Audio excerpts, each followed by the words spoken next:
It's a very good evening from me, Kervin, Julien, on Issues Today on World Jam Global Radio, coming to you live from the United Kingdom. Tonight we have a very special story. We have some very special guests, and we do have live with us tonight. We have Alex Salazar, my very, very special number 2 co-host, Dr. David Ramey, and we do have with us Kelly Wick. From Mothers Against Brutality. We'll be talking to Kelly in a very short moment. But first and foremost, good evening, David. Good evening, Kervin. How is London? London's not too bad. We've had some good sunshine for the time being. How's your week been? Well, it's been a very exciting week in the United States. As you know, President Obama has broken through after nearly 40 years of a deadlock with the Ayatollahs of Iran, and developed an agreement to limit the nuclear capacity of that country to either produce or purchase. And it's a heroic moment in American diplomacy. It proves that talking is better than fighting. And it's divided the Jewish community. A lot of the Jews in our country, including me, are 100% for it.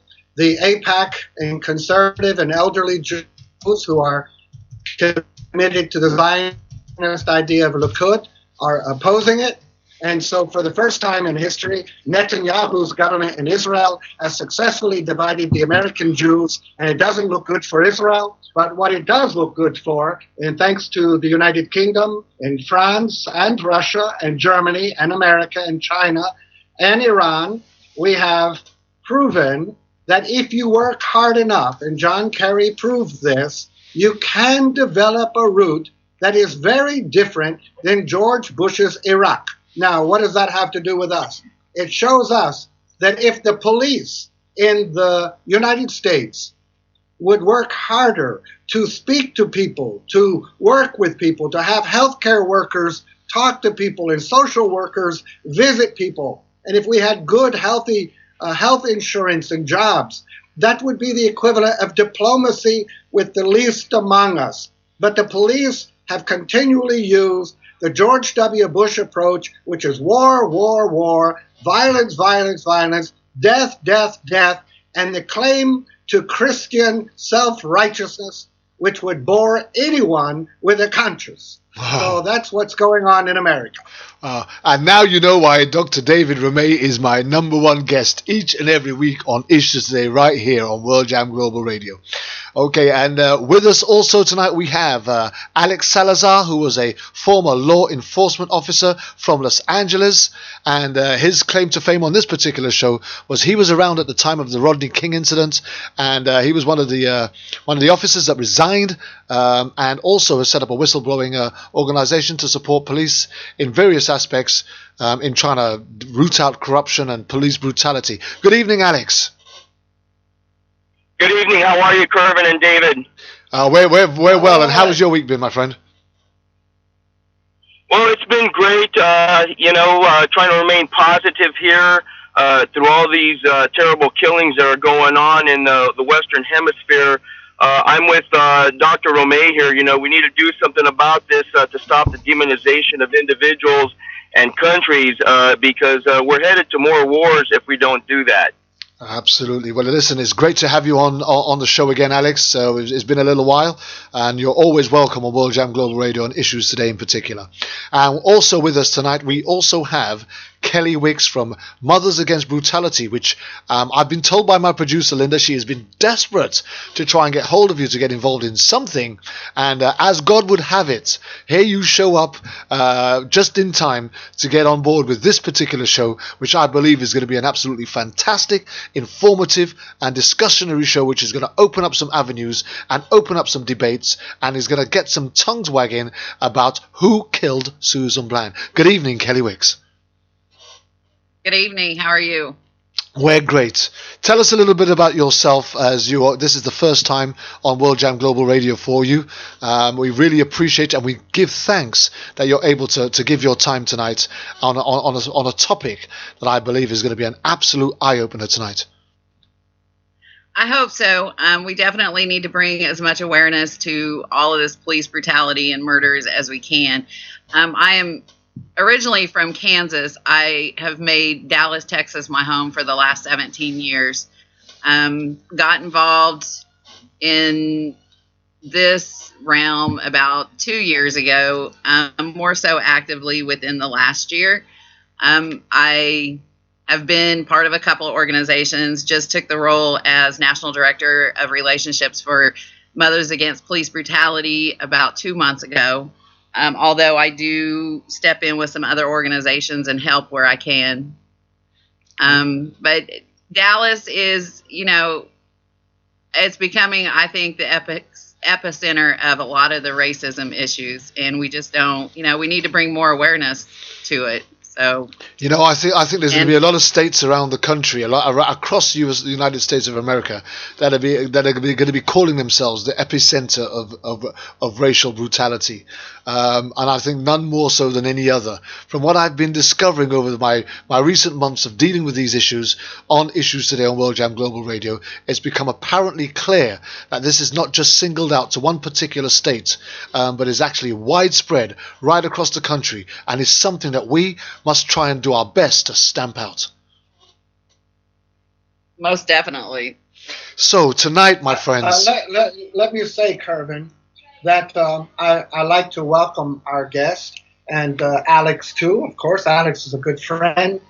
But I think as we discuss these police killings, it's very interesting and important to focus on a very significant fact. Let's just take 5 killings, no names mentioned. One was killed because he was selling cigarettes for a nickel on the street. One was killed because he was playing with a toy gun in a park. One was killed because she, in this case Sandra Bland, didn't put on a turn signal. One was killed because he was buying candy and walking home with a hoodie over his head. Now, in those 5 cases, you have cigarettes, candy, a turn signal. The guy in South Carolina, he didn't have a traffic light. One of his lights were broken on his car, and a toy gun. 5 cases of the most insignificant infractions possible. Nothing compared to the billion-dollar financial crimes on Wall Street. Not one of those people in prison, and yet these 5 are 2 meters under the earth being eaten by worms, never to be loved again, never to be breathing the air or to feel the sunlight again. They are killed by officials of the government of the states and nations that they serve. And this is where we see what Alex so quickly and punctiliously and accurately stated: the dehumanization of another person, because as in this case, every single one of them is an African American with skin that is considered too inferior to be used as leather on a Volkswagen. And that's what we have to look at. The one thing that I do love, David, each and every single week that you're on this show is your passion. And as a fellow black man, a British black man who has been subjected to racism for most of his life, I can't help but empathize with what's going on in the States at the moment. Fortunately for me, I've not been subjected to the brutality of which we are talking about on the subject matters that we deal with on this show. But nonetheless, I have seen racism rear its ugly head on too many occasions to count, and it's one of the most uncomfortable positions for an individual to ever have to find himself in. So when I see people like yourselves who are non-black, who are putting themselves in a position to campaign and petition on our behalf, then I have no option but to take my hat off to you and say thank you for your support, thank you for your love, and thank you for your commitment.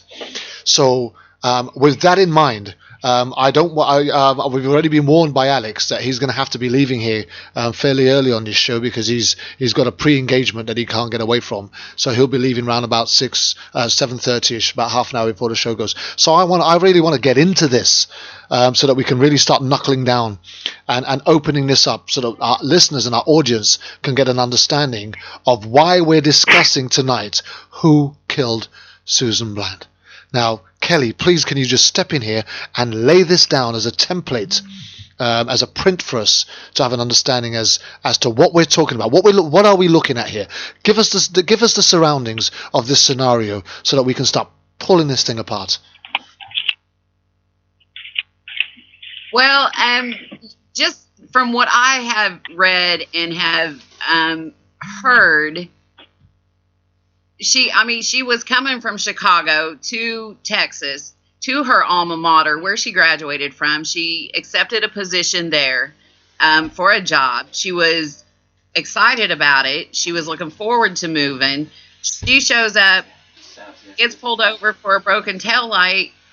They take her to jail. And if you watch the video closely, there is something in that video that I've only seen a couple people make a comment about. In the very beginning of that video, if you listen closely, you can hear her state to the police officer that she has epilepsy, and he replies with he doesn't care.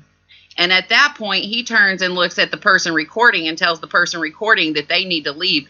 Fortunately, the person recording stayed and recorded the entire event. She told the police officer that you slammed my head in the ground. I can't hear what you're saying to me. And again, the police officer didn't care. They continued to arrest her.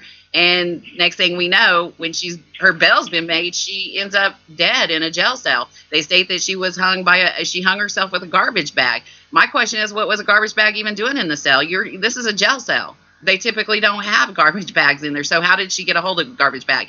There's now, I've been following a feed where there was another gentleman in the jail at the same time as her, and he wasn't even aware that she was dead. Let me just say this from our point of view. I want to show my empathy on this only because I was involved in a campaign back in the 90s of a friend of ours who the police tried to say hung himself in a police station cell while waiting for trial. A trial, by the way, that wasn't going to be giving him a long sentence. It was a petty offence. The most important thing on that particular occasion was Mark Harris was actually alleged to have hung himself with his own belt. A belt that his partner, that his friends, and everybody who knew him stated he never wore. Mark Harris never wore a belt. He was one of those who let his trousers drop and droop on himself. He never wore a belt. So I'm fully understanding as to how police can be so corrupt in a police station that they can hide evidence, they can make up evidence. And Mark Harris, unfortunately, we never did get justice for Mark Harris, however much we campaigned. But what we were able to do was we was able to put in place legislation that stopped police from allowing people to go into police cells with any form of possessions that is likely to cause harm or injure themselves. And that was what we was able to achieve, and that for the memory of Mark Harris was a tremendous achievement. But it didn't save his life. Neither did it bring back his life. Neither did it give his family the answers that they were looking for.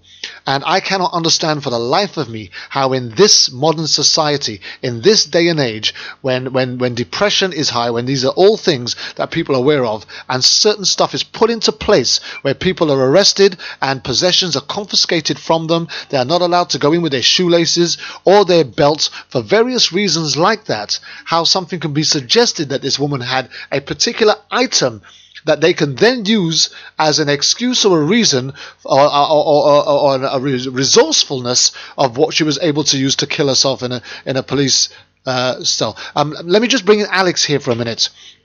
How does that sound to you, Alex? As a police officer, is there not things in place that stops or that police officers actually have to remove from the possession of an individual before they put him in a cell? Yes, they're supposed to make sure Sorry, we've lost you, Alex. Are you they there? don't have any shoelaces Right. or anything that they could hurt themselves with. Certainly, yes, I'm here. Can you hear me? Yeah, I can hear you Can now. you hear me? Yep. Okay.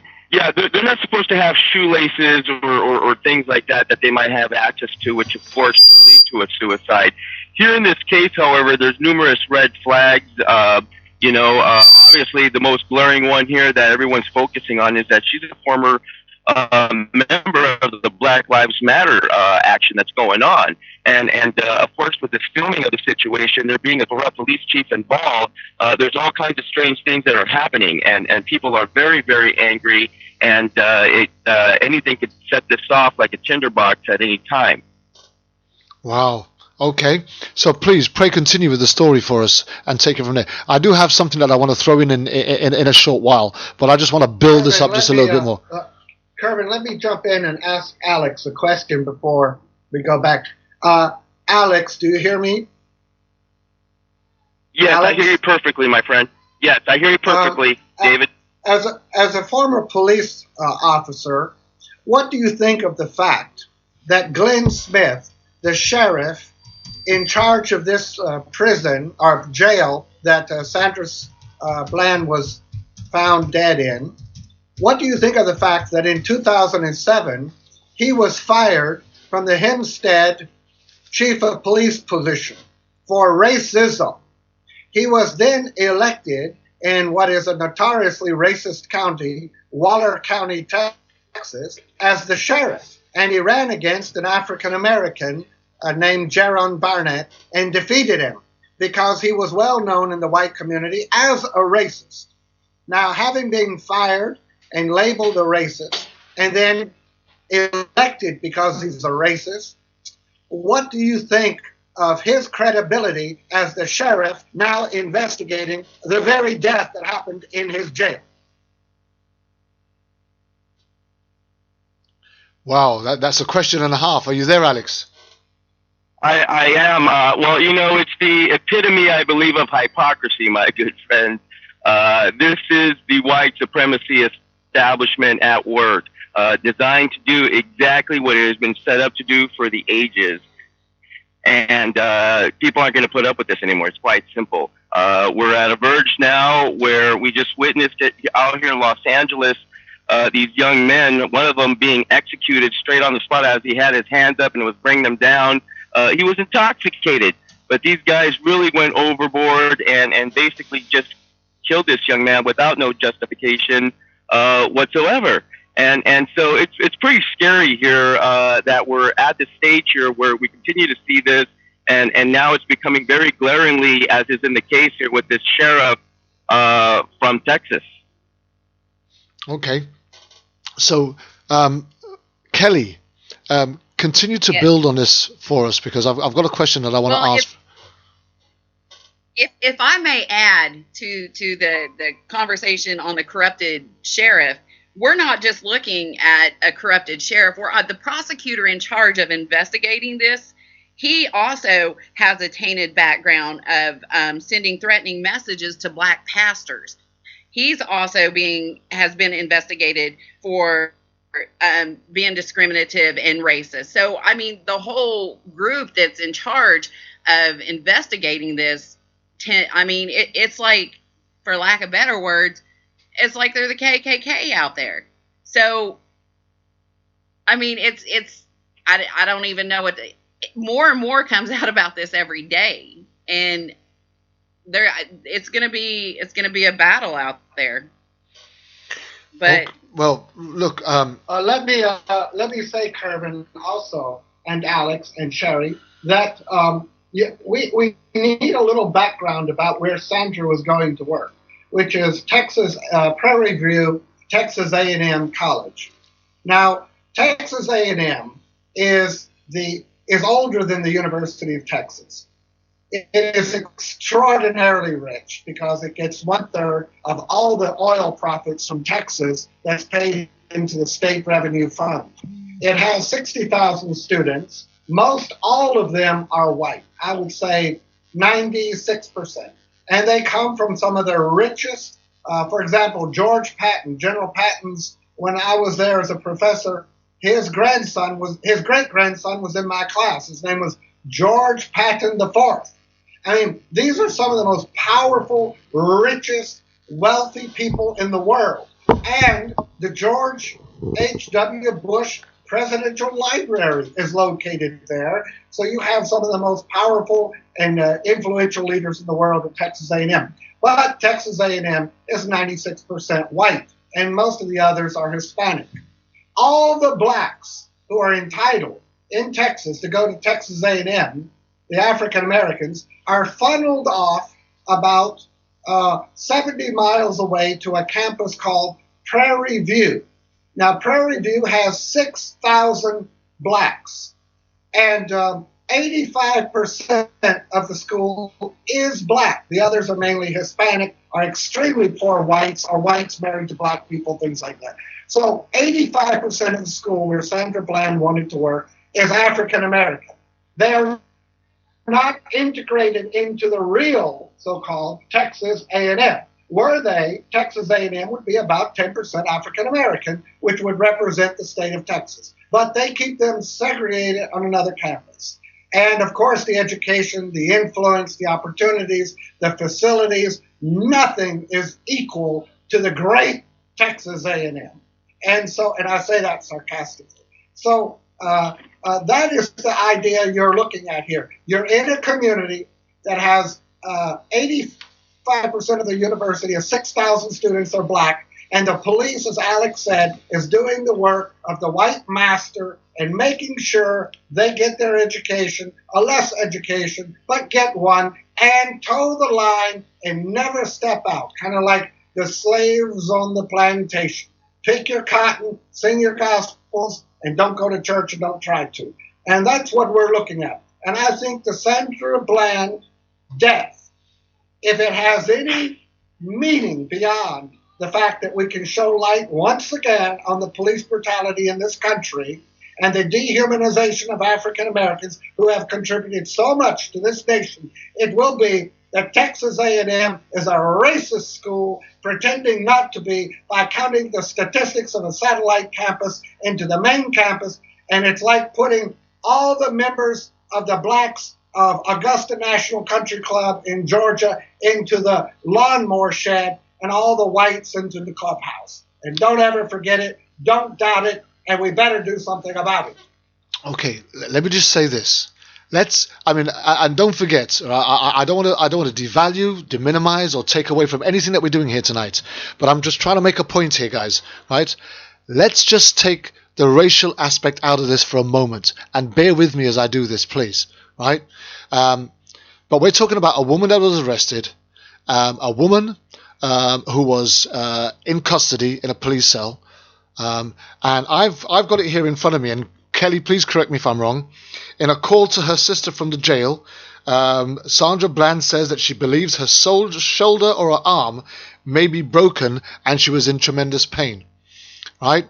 Now, I'm just wondering to myself, right, irrespective of color or race, right, somebody in that position, in custody in a police cell, how could they possibly be in a position to commit suicide by means of hanging themselves when the very portions of their body they would need in order to substantiate that act is in severe discomfort and possibly broken? How could that possibly be?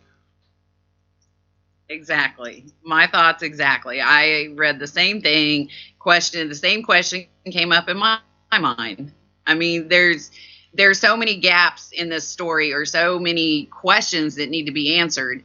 I know if my arm or shoulder was broken, there's no way I'm going to hang myself. You ain't tying up your shoelace. No. You know, if your arm is broken, your shoulder is broken, you cannot reach out to tie up your shoelace. You could not brush your teeth. You could not comb your hair. If your shoulder or your arm was broken, even if it was taken out of position and dislocated, these are things that you would find impossible to do, let alone... Well, and I think the other question is, she was in there for, I think, 3 days. And if she had that kind of an injury, why didn't they get her any medical attention? Absolutely. Absolutely. There are reports of her talking about having post PTSD. What was her mental state like prior to her being arrested? Does anybody have we got any evidence of that? Any information on that? She had her PTSD. I'm sorry. She said that she had depression and PTSD, but her sister said that she had just been hired and was very, very eager to start her new job, which was her dream job at Texas A&M, and she was looking very forward to meeting her new life, and she had already made arrangements to post bond.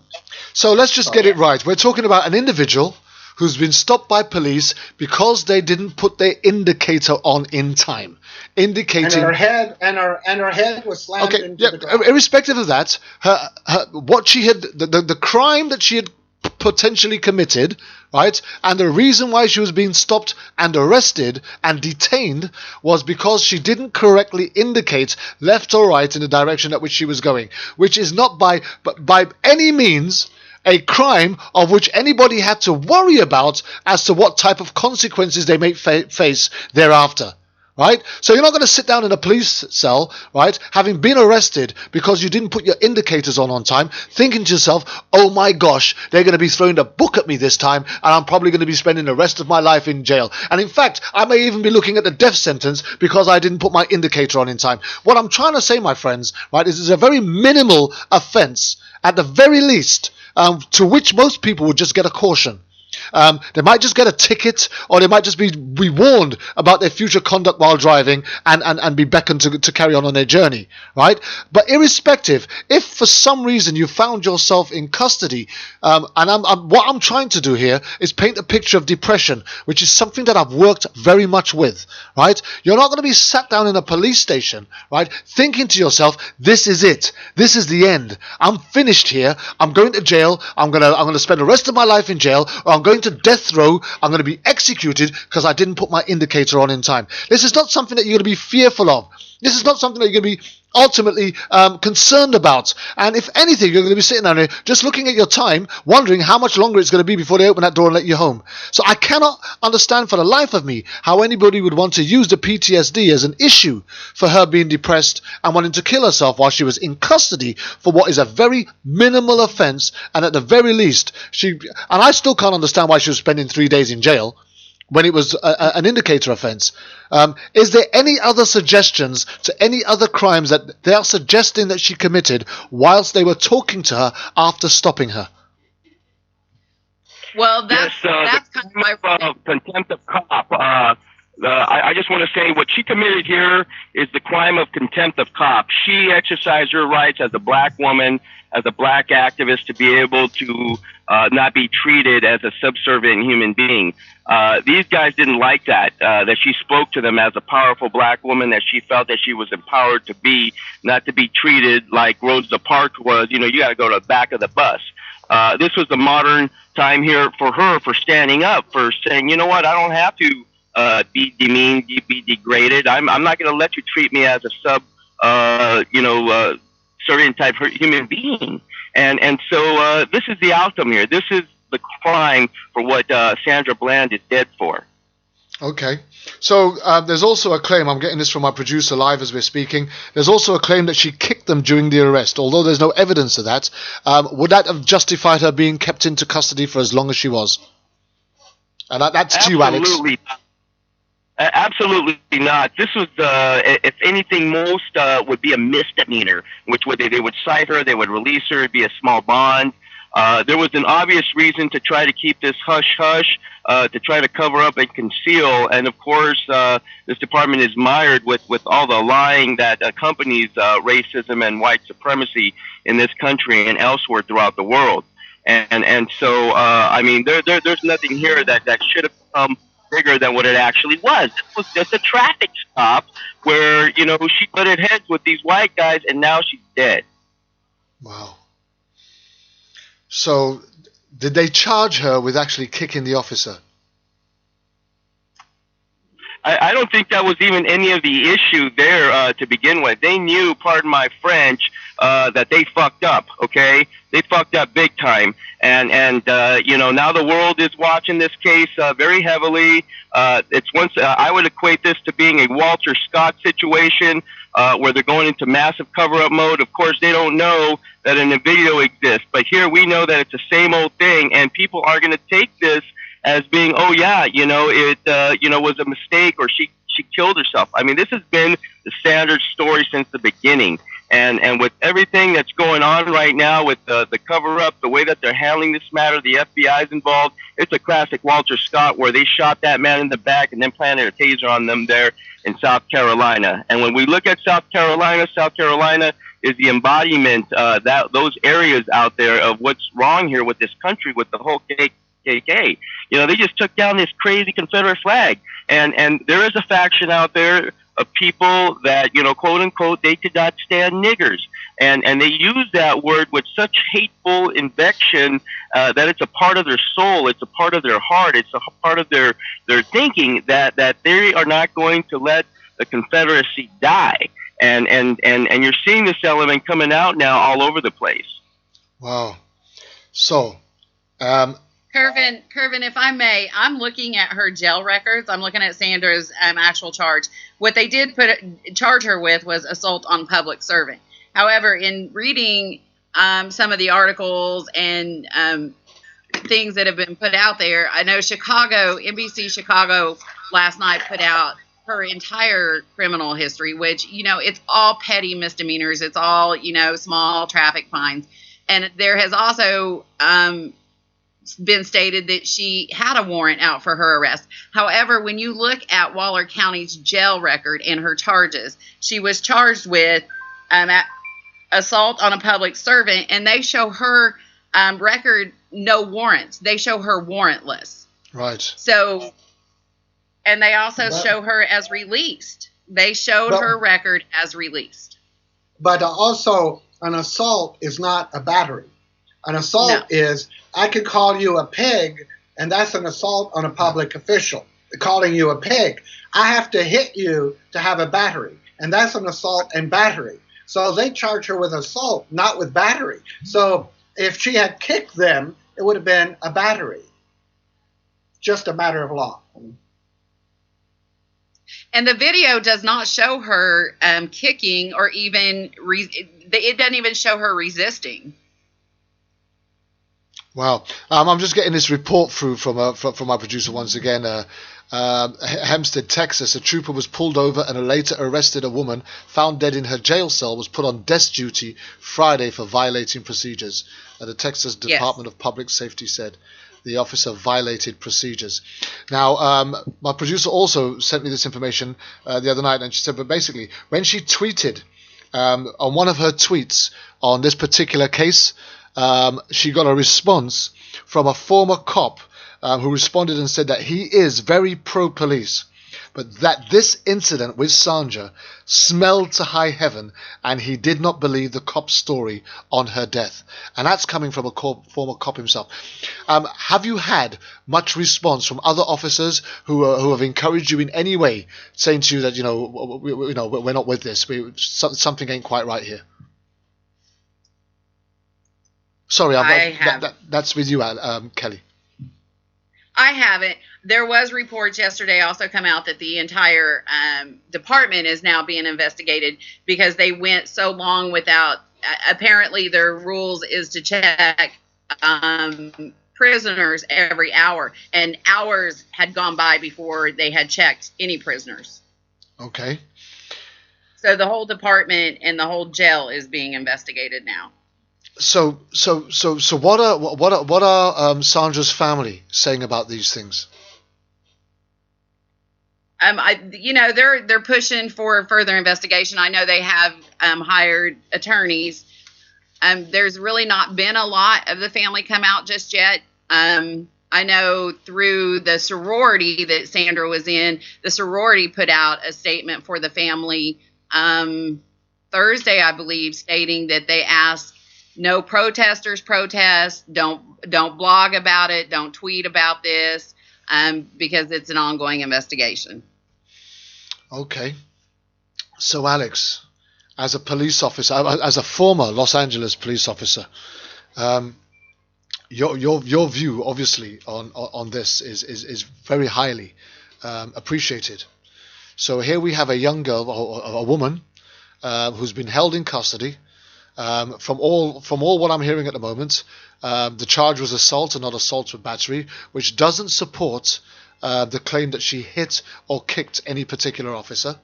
Right. So at the very least, it's a misdemeanor.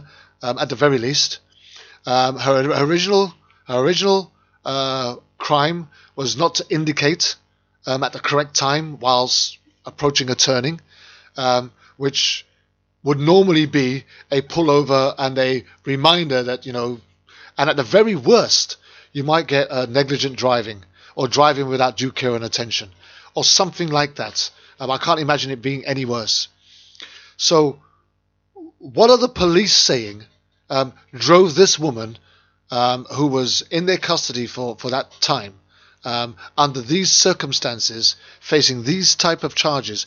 How are they justifying that she would go ahead and take her own life while in their custody? Well, they're going to continue saying what they always have, and that's not accept responsibility here, Kervin. They will never, ever admit unless they get caught. The whole thing right now is stick to the story is what they're saying. Stick to the story. Stick to the story. This is what they do time and time and again when they get caught and when they have their hands caught in the cookie jar. I mean, this is just a knee-jerk reaction. They all go up into cover-up mode. The sheriff, of course, he has this background, this experience of doing this thing. Now the eyes of the world are upon him. This is just going to become a more uglier situation as time goes on. David. Yep. Your response, please. I think that the police in the United States of America are trained to lie.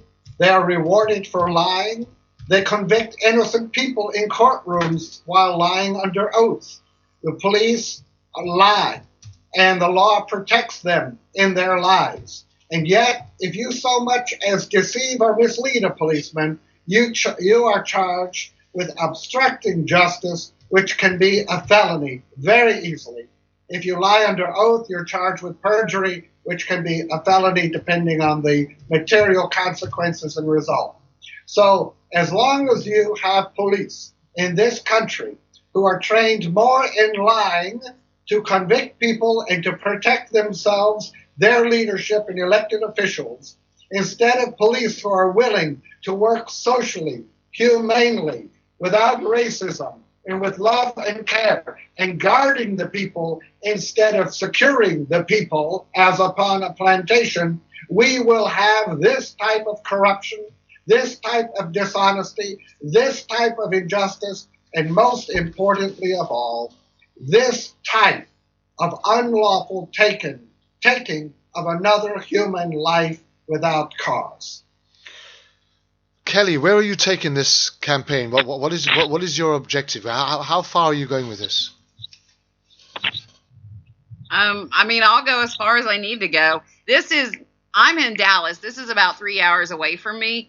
I'm keeping in touch with some of the people, some of the activists that are down there. There needs to be, there needs to be a lot more power behind this movement, and we need to remember that Sandy isn't the first Sandy. This has been going on. We need to keep moving forward, and we need to keep moving forward in this fight with power behind us.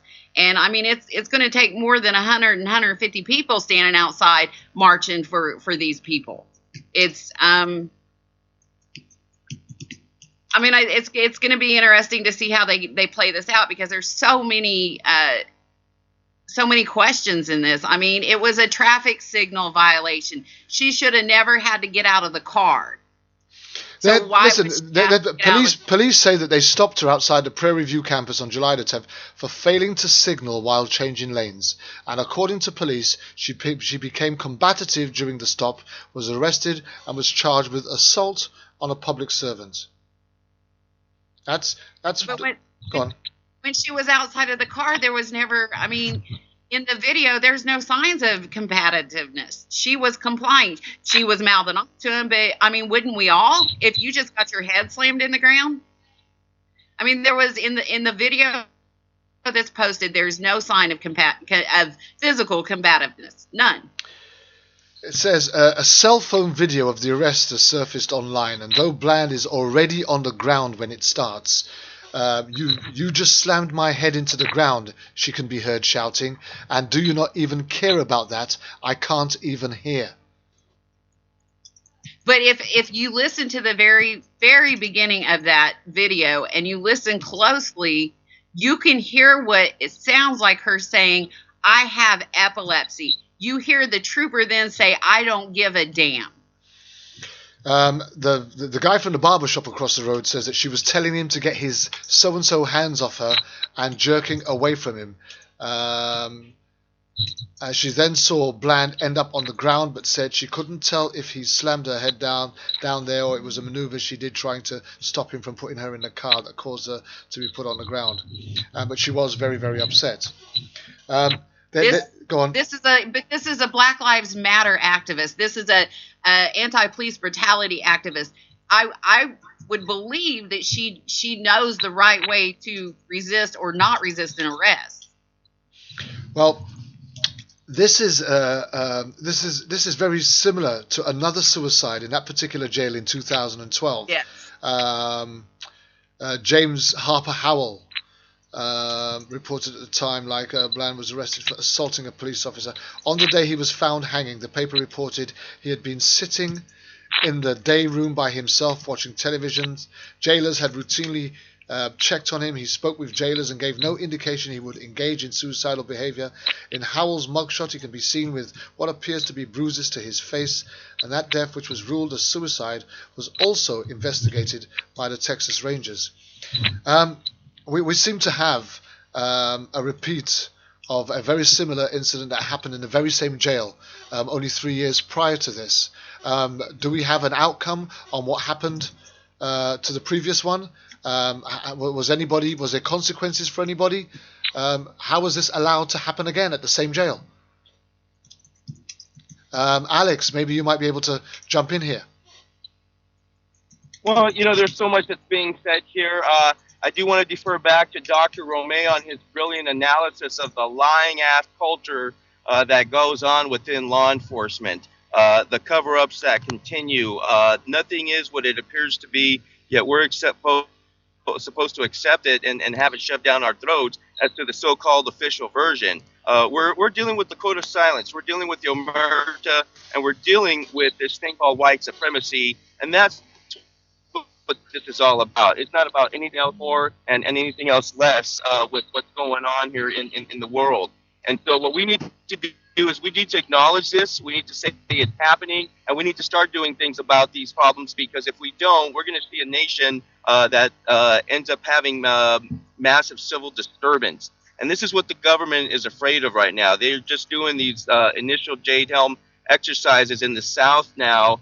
And, I mean, there's really hasn't been a good answer as to why they need it, but I believe, and the whole fear here, of course, is, and you got conspiracy theorists saying it, is that they believe that things are getting ready to happen, civil mass disturbances. So this is a big part here of it, the people being tired over these executions, and the government needs to start listening immediately now before, it all turns into Harry-Carry. How dangerous is it to be an activist in the United States of America today? How dangerous is it? It's getting more depends and more on your color. It depends on your color. If you're a white Jew like me, no one's going to touch you because they'd be accused of anti-Semitism, and I'm a part of the master race in their opinion. If you're Sandra Bland, you're going to be killed like a roadkill, some animal like a possum crossing the street at midnight. If you're a Hispanic, if you're in California, they're going to be very careful with you because they're forming the majority. If you're in Texas, they'll probably drag you behind a truck and kill you. That's my analysis. Well, let me interject. If you're in Texas and you're white, you're a woman, and you work in the professional world, they're going to leave you alone. Oh. This week right here in the UK, we had a particular episode shown to us of the plights of the Ku Klux Klan. And in one particular scene, what they were showing, there was this new recruits who were boldly boasting about what their interaction with the Ku Klux Klan was, and their hatred for the black race, and how far that they would be prepared to go, and especially that they didn't give a damn and they couldn't care less, and that's what they feel, and it's their country and it's a white country and black people shouldn't be in it, and they don't care who knows and they don't care who hears. They're going to be open and straightforward about this. And then this organization that we've all come to know and love, Anonymous, got involved. Hacked into their website, shut them down, and then posted all of their addresses, all of their names, and all of their addresses that were tied to this particular clan, and started posting it all over the place. Started sharing all of their Facebook pages and making these people known. And within minutes of hearing this guy talk about how proud he was to be a new recruit and how much he was looking forward to engaging in this workload of being a Ku Klux Klan, there was him and his wife who have now resigned and retired from the Ku Klux Klan. And their words were, when they start targeting our children, that's a bit too much. We're going to have to stand down from this. How much... because Ku Klux Klan must be considering themselves as activists. They're acting on behalf of their superior white race who they want to keep America clean. So how much have we heard in America about the Ku Klux Klan being subjected to any kind of brutality or repercussions for some of their behaviors and their actions? I'm just trying to get a level understanding here so that I can put it across to my UK listeners. David, you might want to feedback on that for us. Well, I'd like to hear Alex on that if I could pass the ball. Pass the ball. Alex, come in, my friend. Sorry, you guys. I'm over here arriving at this meeting here, trying to, get here. But, I'm just, baffled by all this discussion, all this talk with what we know is the obvious here. And again, this thing here is about to blow up because there are being death threats made. I'm getting threatened on a regular basis. I don't like to talk about that. I know that Dr. Romay and Kelly chimed in, but for me, it's a very scary reality because I'm a former police officer. I was a person that worked in the infamous Rampart scandal, the place where Denzel Washington in the movie Training Day, he portrayed the bad cop, the sociopath, the officer that was stealing cocaine, planting drugs, and doing these things. And so it's the system that's created these people here that makes them often think, in this, self-righteous way that I'm untouchable. And that's what we need to be addressing here, because if we don't, again, we're getting really to that point of no return if we're not already there. I'm sure Dr. Romay, I defer back to him, he can have that analysis. But for me, I'm just overwhelmed by all this. I can't even, I don't know how to respond. I'm dumbfounded here with Sandra Bland shooting, because it's obvious to me that this poor woman was murdered. Yeah. Okay, so listen, we want to take that back. Okay, I was bringing in the Ku Klux Klan thing because here in this country, in the UK, we had that on one night, and the following night we had another documentary which was showing the early introduction to Britain's first introduction to the slave market. And how that came to be. So on 2 nights running here in the UK, we had stuff that had black people's attention, and we haven't had much of that recently. And I suppose in the States, you're getting that consistently with these unlawful killings, all of these stuff that's going on. We're not getting as much, and I'm not saying that there's bad stuff's not happening here. It's just that we just actually ain't having it openly reported. So that's the reason why I was bringing that in, was because we've just been recently watching that this week, and it stirred a lot of debate and discussion on Facebook in particular. People were posting posts about particular issues that they were watching as it was taking place, and so it was opening our minds and our hearts to the black issue. Not as strong as what's going out there in the States, because black people are dying just for not indicating in the right direction. Or as David opened up right at the beginning, when you look at it, tobacco, candy, indicators, and these are the fundamental reasons behind the initial arrests that caused the death of individuals. You've got to be asking yourself, what is our world actually coming to, and when will this stop? How do we stop this? I think the only way. Oh, go ahead. Okay, thank you. I just wanted to mention that yesterday I was on a conference call with a gentleman from Montgomery, Alabama, the place that is known as the birthplace of the Confederate. Sorry, we're losing you, Alex. And also the birthplace of the civil rights movement that I was talking. Yeah, the individual that I was talking to is a guy by the name of Kevin Murphy. Kevin Murphy is the one who gave the apology to John Lewis back in 2013, where he apologized for the hurting of the black people during that crazy time period, during the 60s through 65.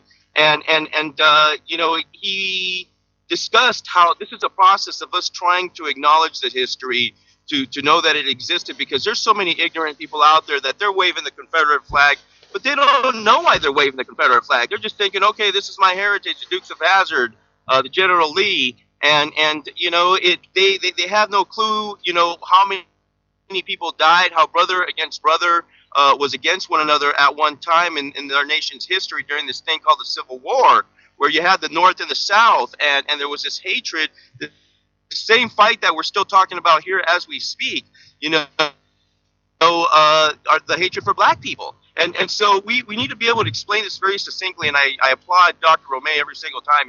He has such an amazing mind to be able to put together the psychology and the deep history that's involved with this area. And so we need to continue talking about it. What we need to realize, too, is that this is very inflammatory. This is the stuff that got Martin Luther King killed, okay, because there's people that don't want to hear it. To them, it's toxic. When we discuss this subject matter, people become angry. It's like a demon comes out, and the only way that they can get out of the sun, out of the truth, is by them hiding, and they hide underneath these sheets, these people of once upon a time, but they're now in different uniforms. They're wearing police uniforms. They're wearing all kinds of different uniforms, and some of them you don't even have to wear a uniform. It's a mentality that black people are niggers, and that's the sickness here of it. To say it in such a very ugly, blunt way, but it's what it is. These people. So hang on a minute, Alex. So what is being why is being black such a threat to a white way of living? What is the threat?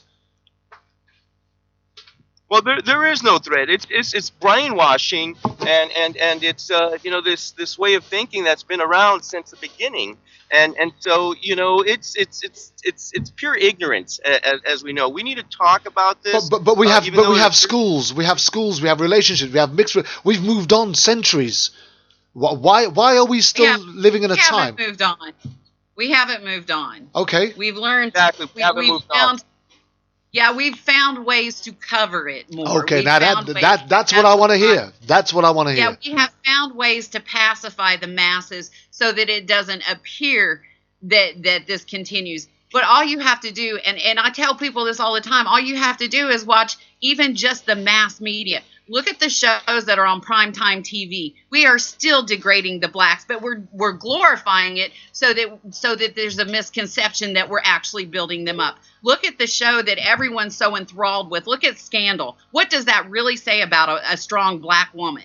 Yeah. The way I look at it, you're telling me that this black woman, she's got a strong position, but she's also doing the most apprehensible. She's cheating with a white president. So that takes the story to a whole different level. We're still giving mass media and is still I mean, there's still so much racism and discrimination but we found a way to glorify it so that it's a different kind of brainwashing now. I mean, hang on a minute, Kelly. I love the fact that how has Scandal been taken over in the States? I'll tell you what it's like in the UK in a minute. They love it, and the sad thing is the women love it. All the women, and I mean. I guess I'm different. I'm not much of a TV person, but and I've watched it. I probably watched most of the first season before it hit me, and I'm like, wait a minute, this has no good moral to the story here. You're basically taking a black woman. You're tricking, you're deceiving the watchers of the show, because on one hand you're showing this black woman in a very prominent position. You're showing her successful. You're showing her as a rich black woman. But on the other hand, the deceit comes in, and you're portraying her as a black woman that is cheating with a married man, not just any married man, not just any married white man, but the married white president of the United States. But is that not the propaganda to create fear that if you allow a black person to be powerful, that's the possibility of what could happen? Either that, or on the other hand of that, I mean, you're showing something different. You're showing that, I mean, I try not to speak negatively, because I'm one of those that I feel like if you put it out in the atmosphere, it's there. But you're either saying that side of it, or you're saying, look, black women will take your white husbands.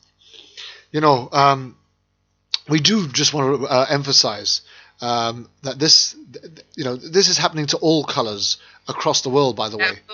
It's happening to all colors, whites, blacks, whites in particular should not think that they're immune to this, because it's heavily portrayed in the media as black police brutality. They are dying, they're being killed too. More blacks, yes. It's happening to everybody, but whites should not think that they're safe, because first and foremost that they're not. And furthermore, it's a class war, not a race war. If you're poor, you're a target. Eventually, if they're targeting the blacks now, they'll run out of blacks. Eventually, they'll soon start targeting somebody else. It's a class war. Would you not agree with that? I agree. Absolutely, I agree. But what race is primarily in the lower class, in the lower financial class? What race is that? Absolutely. I'm with you. Look at the color of my skin. You've only got to take one look at me in the mirror, and I'm black. So I know where that's going. I mean, my black friends should have all the same opportunities that I have, but it's never been that way. It hasn't been that way for centuries. But here's another question, right? With these presidential elections going on, the very first question that any presidential electoral candidate should be asked is, what is he doing about the unlawful killings of its very own citizens? But an American presidential candidate won't answer that. He'll say, "I'm running for the presidency of the United States." But should that not be a question? No, they won't answer it, because they'll say that's a states' rights issue. What the state police do, we help educate them. We provide the FBI for them. But that's not my responsibility to tell the Dallas City Police how to act, or the Texas Rangers how to act.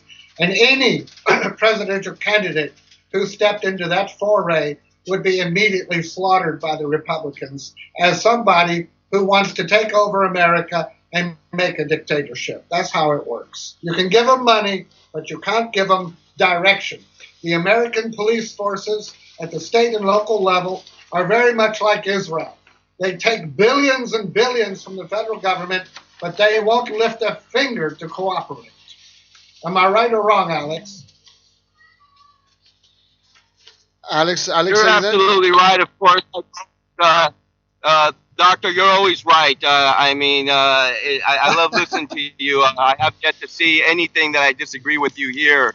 Again, this all boils down to hypocrisy and the problems that our country is having and how it's exploding. I mean, there's so many issues here right now. And my big fear here, Dr. Romay, is that I see a potential uprising in the South against some of these people, because I keep on seeing the hashtag Red Nation Rising, meaning for the red of the South. And these are people that I saw for a while that were kind of on the fence, my friend watching, and all of a sudden they've taken off the shade.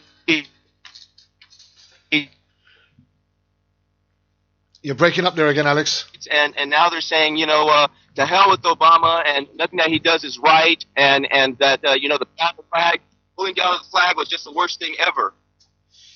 That still kind of defeats the objective. And David, let me just say this: whether or not a presidential electoral candidate would answer the question, should that still not be a question asked? Well, of course it should be a question. The President of the United States takes an oath to protect and defend all the citizens of the United States against all enemies, domestic and foreign. And that includes the police forces of Texas, Alabama, South Carolina, Ohio, California. Domestic violence does not only come from civilians, it also comes from the police forces, as is clearly evidenced. And of course the president has a role to play in that. But if he says it, he will be accused, as I previously said. Now, what this president, to his great credit, has done is on every one of these cases, he has immediately assigned from the Justice Department an FBI correlation officer to oversee everything those people do. He did it in Ohio, Charleston. He's now, I saw yesterday on the news, FBI have been called on in the Sandra Bland case. Sandra Bland case. And I think this is the way the president, without saying it, is doing exactly what you said a candidate should be asked if he were willing to do. Okay, one second. Let me just parallel it this way, right? Okay, mm-hmm. Every potential president who's coming into office will always be asked at a time of war what he's going to do about troops being killed on foreign soil, right? It's always a question that will be asked, and the president or potential presidents are always prepared to answer it. And when there are atrocities and things taking place in other territories around the world, a president or a prime minister or a leader of a country will always be seen making a public statement in front of a big press conference as to what should be done to support their men and women who are out on foreign soil protecting, right? What's the difference between defending the very citizens that put you into power in the first place, who are dying on your streets with questionable issues, such as Sandra Bland, who didn't turn an indicator? Well, Kervin, you're talking about my dear friend. You have to understand. A policeman is an American citizen who has a powerful union, who has family, who votes in large numbers, and can overwhelmingly tilt a small town election just as a public servant. Now, he's killing other Americans, but most Americans he kills are living on the wrong side, so to speak, of the track. They're Hispanic, black, or white poor. So nobody cares who votes anyway about those people. When you ask a president of the United States the question you ask him about American soldiers and war, they have a standard answer. And every one of them will say the same exact thing. And Sherry, you're in Texas. You tell me if a Texas governor would say anything different from a New York governor or a Connecticut governor on this. They say this: the hardest decision any president ever makes is to make a decision to send our American men and women to war. And the second thing he always says is, I will leave nothing off the table when it comes to our enemies. Is that right or wrong? Hi, Kelly. I'm here. Okay. Is that right or wrong? That's right. Kelly. So now, no American will, if you ask an American president, what do you think about police brutality? A Republican from Alabama or Mississippi or Texas or Montana might say this: I support our American policemen with all the power and energy of the government. We have to control crime. We have to make a war on drug dealers. Okay. We have to make a war. David, let me finish. Go ahead. Let me finish. We have to make a war on drug dealers. We have to make a war on all these gang dealers and these thugs. But if you ask that same man, what do you think about making peace with Iran? He will say, we need to nuke them into hell and back. You see the difference? I see the difference, but you're dealing with a different country. You're dealing with people who love war. Okay. America loves war. Okay, I get that. But you know... So the question you ask, with all due respect, and I love you, and the question you ask is a very naive question when it comes to the sociology of the United States of America. They prefer everybody to die in the Alamo than to make peace with Mexico and everyone live. Okay, I hear that. But hear me clearly when I say this. Wow, preach, brother. Okay, hear me clearly when I say this, right? When you're targeting drug dealers, gangbangers, murderers and rapists, and these are the type of people that are being reported as being killed in a police shootout after being hounded and chased and pursued and arrested. I'm not saying that it would be right, but I believe that less heads would turn. But with all of these killings that we're talking about and that we're debating on this show, that are activists are up and putting their arms up in absolute horror, right? We're talking about individuals that are not of this caliber. We're not talking about drug dealers. We're not talking about gangbangers. We're not talking about murderers or rapists or pedophiles. We're talking about everyday, law-abiding individuals who happen to be making a stand for things that they believe in. Now, these are the type of people that are being pursued, harassed, and killed on your very streets. And surely your president has to have a question to answer when we're not talking about villains, we're not talking about crooks, we're not talking about murderers, we're talking about mothers and fathers and everyday living people. That's what we're talking about. So I'm going to get passionate about this because I do believe that a president or a prime minister or a leader of any country has the right to protect every citizen who's voting, who's working, who's paying his tax. And the bottom line is we're not talking about villains. We're talking about mothers and fathers, sons and daughters who do nothing else but stand for what they believe in and just happen to be in the wrong place at the wrong time, and it's happening far too often. But if we can't get our local officials to stand with that, how can we expect our president to? Exactly. You still got to fight the fight, haven't you? We fight it nonstop. I mean, I've been in town halls time after time after time. I've been at election meetings time after time after time asking the same question. What are you going to do for police brutality? What are you going to do that makes me want to vote for you? What are you going to do for police brutality? They will sit there and lie to our face every damn time to get our vote. And when they're voted in, they don't do nothing. I've just been through it with our newest DA in Dallas County. I've just been through it. I sat across from her and heard her promises. And the minute she was elected, it wasn't 2 or 3 months later, and she no-billed a police killing of a mentally ill man in less than 10 minutes. So, yeah, they're going to tell us what we want to hear until they have our votes. Baltimore has ended up paying £5.7 million to alleged victims of police brutality between 2000 and 2014. That's a lot of money to be paying out without somebody asking the right questions. We're going to pay a lot more. That amount's going to keep going up until something's done. They would rather pay these settlements than to pay for proper training. They would rather pay these settlements than to pay for reform. Because Kelly, let me add this. Kervin, this is the way it works. The corrupt justice system involves police, prosecutors.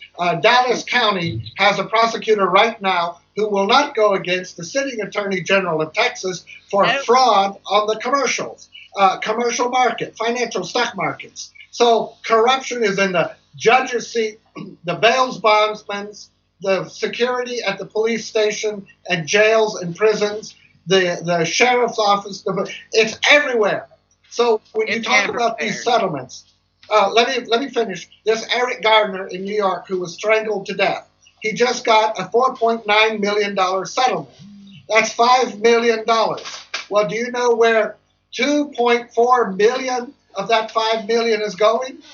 To a lawyer. To a lawyer. So lawyers cooperate. Now that very lawyer may turn around and give a huge donation to the very judge who ordered that settlement. Do you understand that? So the judge says to the lawyer, here's 5 million for the family. He gets 2.4 million, and that very lawyer will give that very judge a $200,000 gift for his next campaign. Wow. The corruption is outrageous. Wow. And the taxpayers pay for it. Am I wrong, Kelly? Am I wrong, Alex? No, Am I you're wrong? correct. You're correct. You're absolutely right. Okay, You okay, you're all right, and I get that. You're right. That's what's taking place. How does it change? How do we change it? Revolution. No, I'm kidding. We're talking about it. I think that's the most important thing. One at a I time, think we guys. need to talk about it, like what we're doing, not worrying. What we got to remember is that during the time when Dr. Martin Luther King lived, he was not allowed to talk like what we're doing right now in this open public forum. We now have the power of the internet to not remain silent. They can't execute all of us.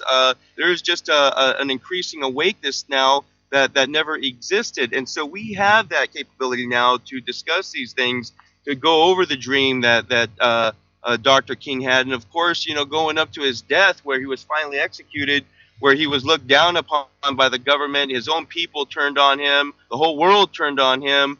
And in the end, of course, it took him being executed for us to discuss the subject matter. We don't have to wait for more people to get killed.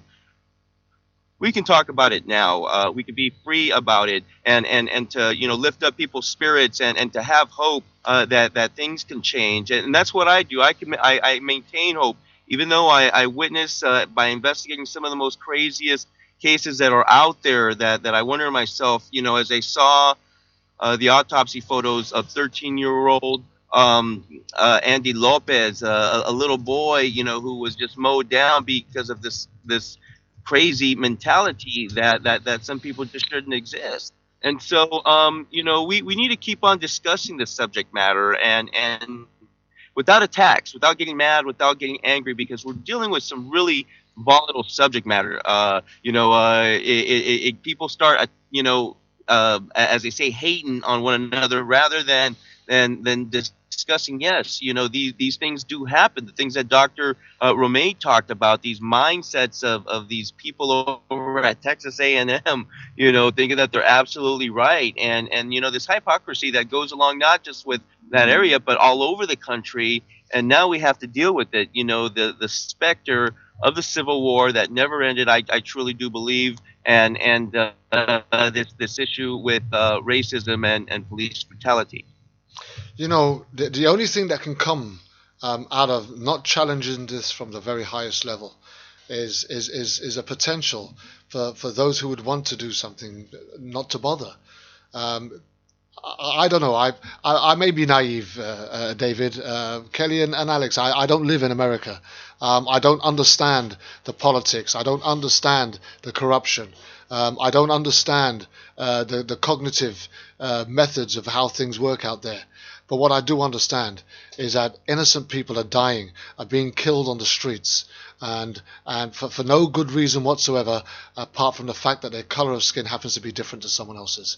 Well, I know one thing, Kervin. You're not naive. You're just naive about American political corruption, because any person with a soul and a heart and a hope for what America is supposed to stand for would be naive when considering the level of financial and judicial and racial corruption in this country. Now, for example, anybody who was fired for racism, failed a racism class, to take a class on how not to be a racist, and had several suicides in his jail as a chief police officer of Hempstead, to then be elected by supposedly normal people in Waller County, Texas, as their sheriff, and then to have racism happen again, and now a young woman hanging in his jail.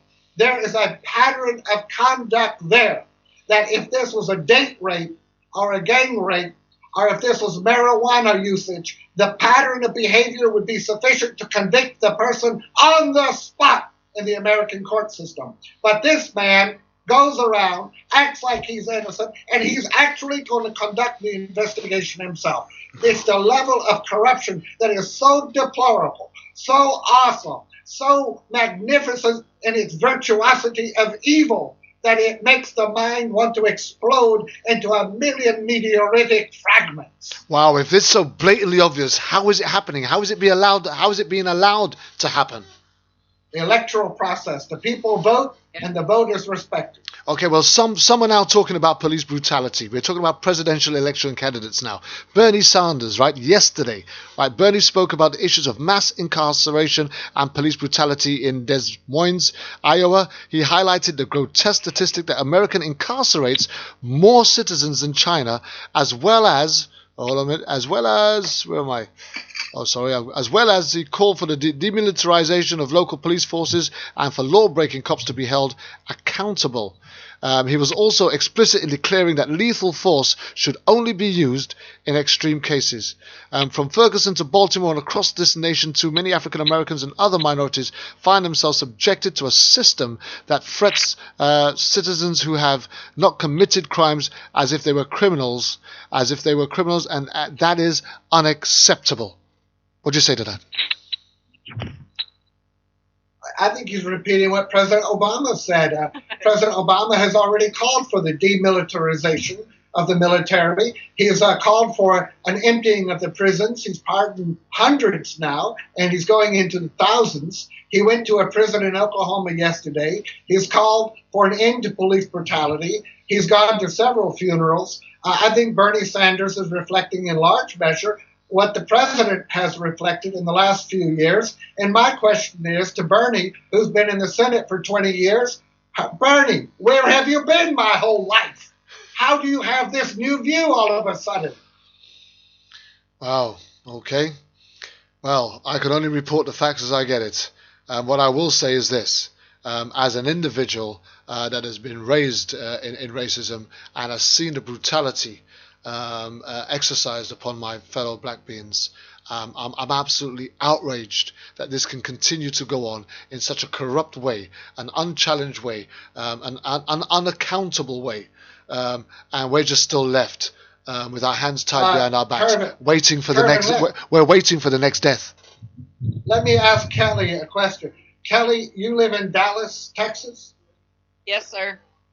Have you ever personally witnessed any act that you would consider unjust toward anyone whatsoever, black, white, Hispanic? Have you personally ever experienced any type of police misconduct or brutality, anything that you thought was unfair toward an African or Hispanic American in Dallas? And if so, could you share that with us? When witnessed it firsthand, no. But being involved in the aftermath, yes. And what was the worst case you've had? Oh, my goodness. You know, to me, they're all the worst. But I think the one that probably, Jason Harrison, the mentally ill gentleman that was shot in the doorway of his mother's home while she watched. That, to me, was probably the first that I've been involved in, the worst that I've been involved in.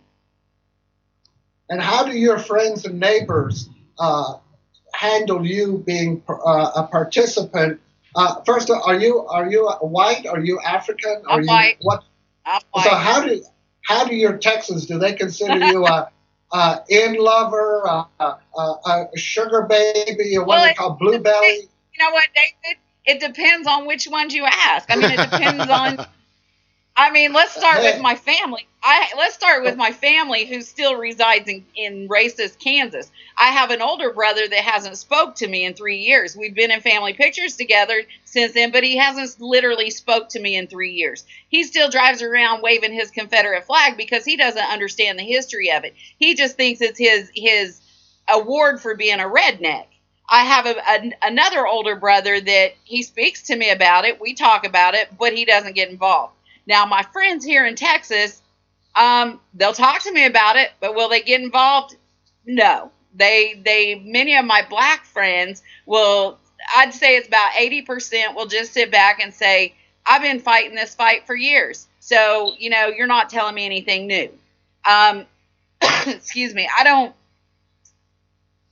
my white friends, they support me, but they don't get it. They don't get it.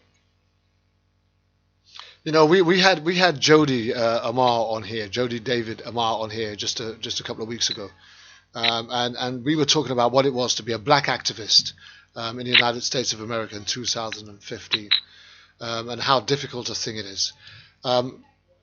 Is it easier or harder to be a white activist fighting a black battle than it is for? It depends on how you go about it, because I recognize my white privilege, and those that I fight with, those that support me and I surround myself with, they use my white privilege when they can. I mean, I've given my white privilege up. I've literally said, here, it's yours. Tell me where to use this for you. So it depends on how you go about the fight. It depends on what part you want to play in the fight. Really, I mean, I have some great, strong supporters. But on that same hand, it's cost me some friends. It's cost me some family. But I'm doing what I've been led to do. I mean, I have to take those sacrifices. Look at the sacrifices that have been being made in the past centuries at times at the hands of my own people. So, I mean, to lose a few friends or family members as supporters, it's nothing. I'll be okay. So at this precise moment in time, you're an activist campaigning for the rights and justice for Sandra Bland, who allegedly committed suicide whilst in police custody by use of a garbage bag. Okay, and that's right. But let's address that real quick, because there's something else about this whole suicide that's bothering me. We're talking about a 6-foot woman, 175 pounds. So if there was a garbage bag made available to her, and correct me if I'm wrong in thinking this, it would have had to have been one of those extra strength, big, hefty bags. Now, what was one of those doing in her jail cell? Because if it was one of those bathroom size, vanity size, or kitchen size, would it truly hold a 175-pound woman? Absolutely. It would actually have to be one of those heavy-duty ones that the bin men would use to carry the most heaviest of garbage that you'd probably have to double line in the first place before you got any further. Right. And in saying that, show me a county or a public office that would spend the money on those extra duty garbage bags, because all I've ever seen are the cheap, thin ones. Well, I don't know about you, and I don't know about David, and I'm not going to try and second guess you guys at all. But let me tell you from my point of view, I have been an inmate of several prisons in my time, and I'm yet to find a garbage bin in one. Exactly. I'm also yet to find a garbage bag in one. And in fact, on any form of clean out, these clean outs are done by fellow prisoners on a wing cleaning duty, supervised by officers, and everything is taken away from them at the end of the cleaning duty and put away. And you would not find an empty, not even a full garbage bag left in somebody's cell once it'd been cleaned out. Now, that's in a prison. In a police station, you have even less. When you walk into a police station, I don't know what the police stations are like in America, but here in the UK, when you walk into a police station, there is nothing but the mattress, right? Yeah. And when they then bring you a blanket, and you may be able to be comfortable enough to, or confident enough to ask them for an additional one if it's a cold night. Right, and then then again you've got those watchful eyes, and you've now got the CCTV cameras in every cell now, directly focused on your bed area, right? So there's no getting away from that. So I can't understand A, how the garbage bag was there, and B, how she was able to utilize that garbage ban and use it as a noose to hang herself with. I'm not getting that. So let's just take this particular scenario and chuck it out the window where it belongs, because in my opinion, it didn't happen. Right? There was an activist at one of the protests in front of that county jail, and they were able to.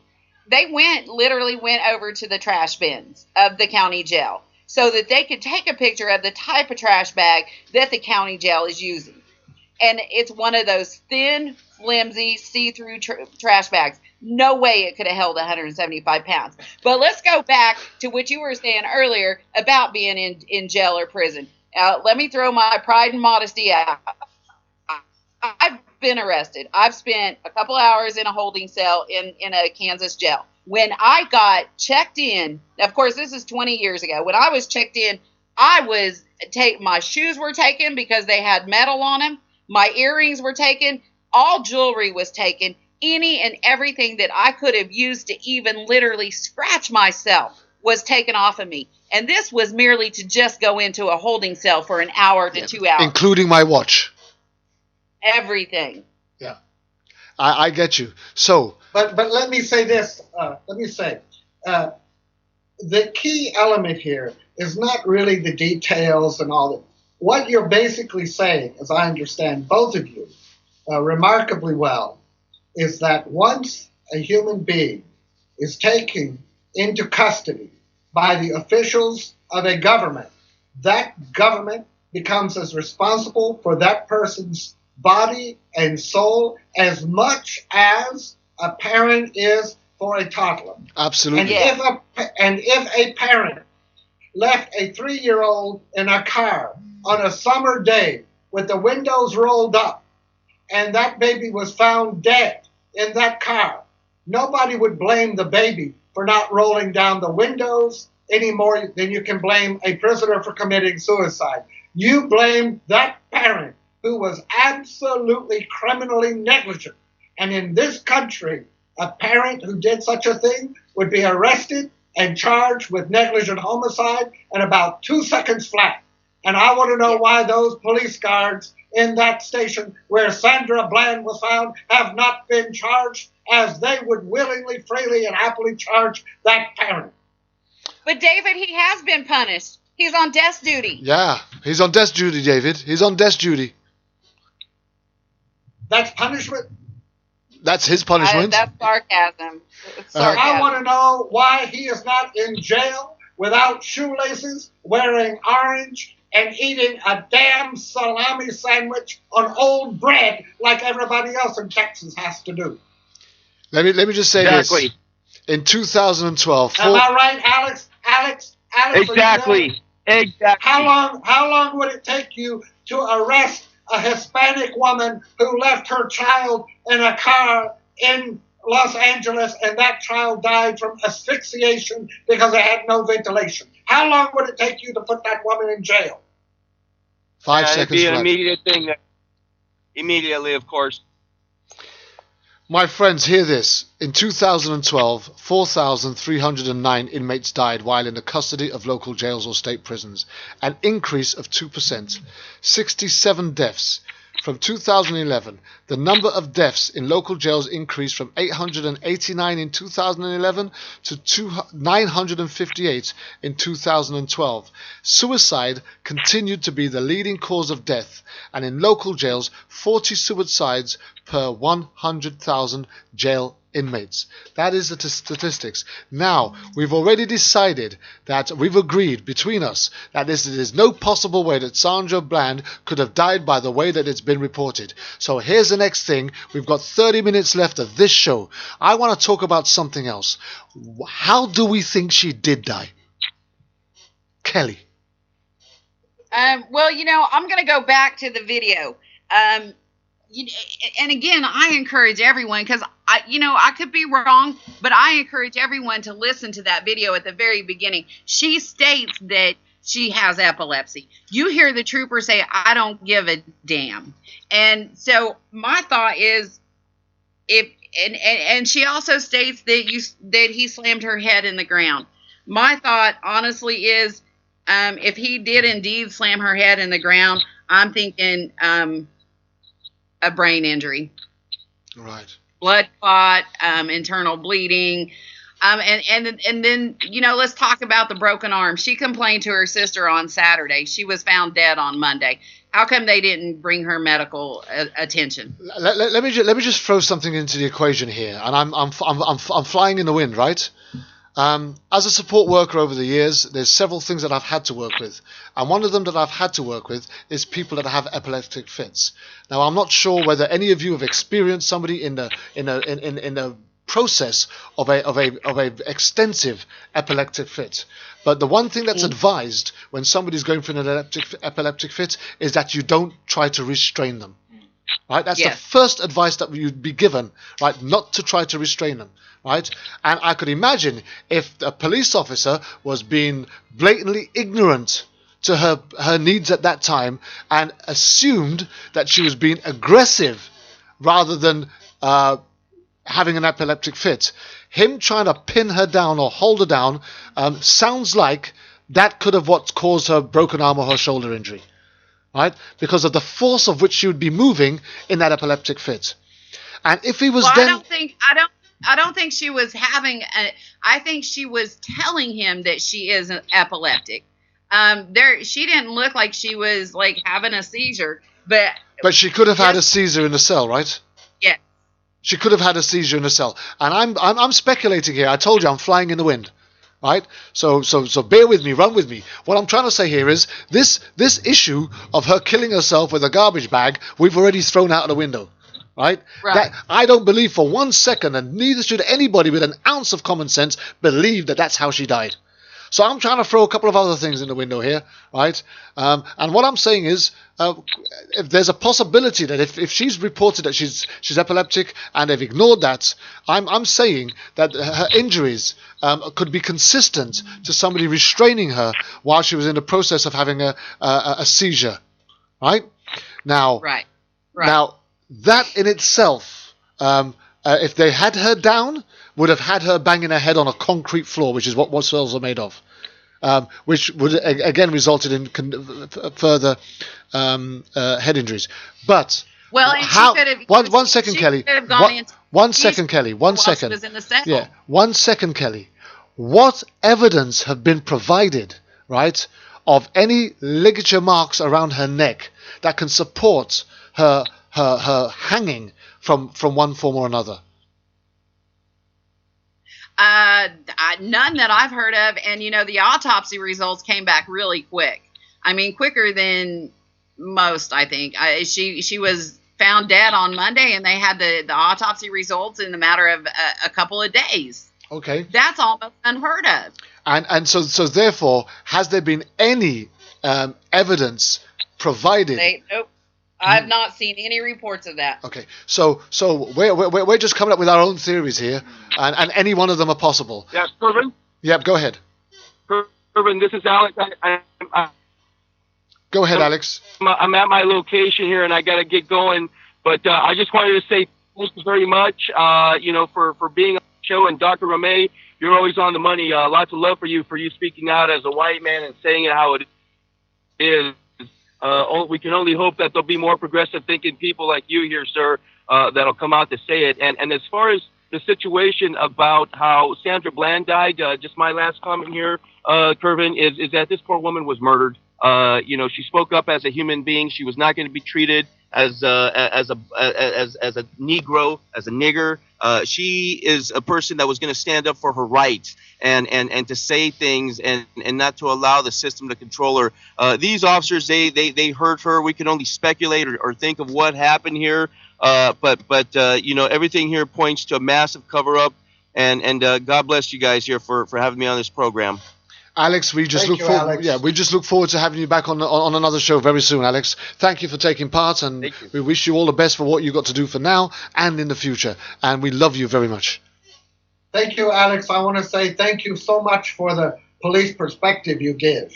Absolutely. All right. Okay. Thank you, Kervin. I'm sorry. No, that's not a problem, David. Now let's just go back to some more theories on how Sandra could have died. Alex again is on the money. Yes, it's murder, but how was she killed? How was she killed? Well, have they said it was a garbage bag for sure? Yes. No. Yes, they have. They have. Because the latest report I read was that the police said they were not going to reveal that yet. I don't know. But also, one second. Let her answer, David. Let her answer. Kelly, come in there. She said they revealed it. Right. Okay. Come on. They revealed yesterday that it was a garbage bag. Was she fully clothed? You know what? They've not given it. Like I said earlier, there's not been any statement on any marks on her body. There's not been any statements on whether she was clothed or not.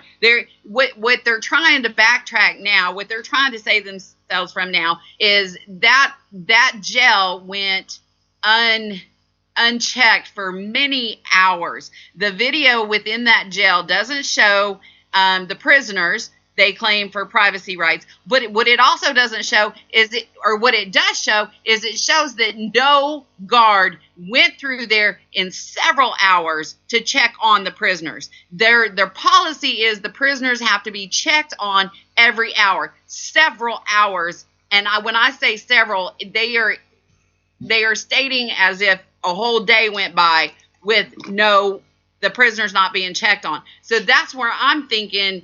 You have her calling her sister on Saturday saying she thinks her arm or her shoulder's broken. And then Monday she's found dead. So really, how long of a time was there that the prisoners in that jail were not checked on?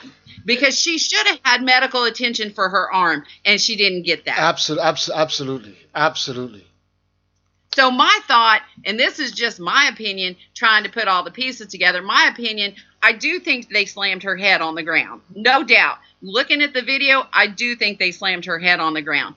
I believe that she sat in that jail cell with a brain injury. Now, whether she was epileptic or not, that disregards the fact that he still had absolutely no regard for her as a human, because when she stated, if that's truly what she said in that video, when she stated, I have epilepsy, like I said, whether she had it or not, that's not for him to decide. But for him to come back and say, I don't give a goddamn, then we have a problem. Absolutely. That's the problem with all the police right now. They have no regard. The minute they arrest or detain someone, they lose sight that this is a human being. This is someone's mother, brother, father, sister, uncle. They forget that this is a human being that they're detaining. But isn't that been the same mentality that the whites have had over blacks since slavery? Absolutely. That the blacks were insignificant and they were subhuman. They didn't matter. Absolutely.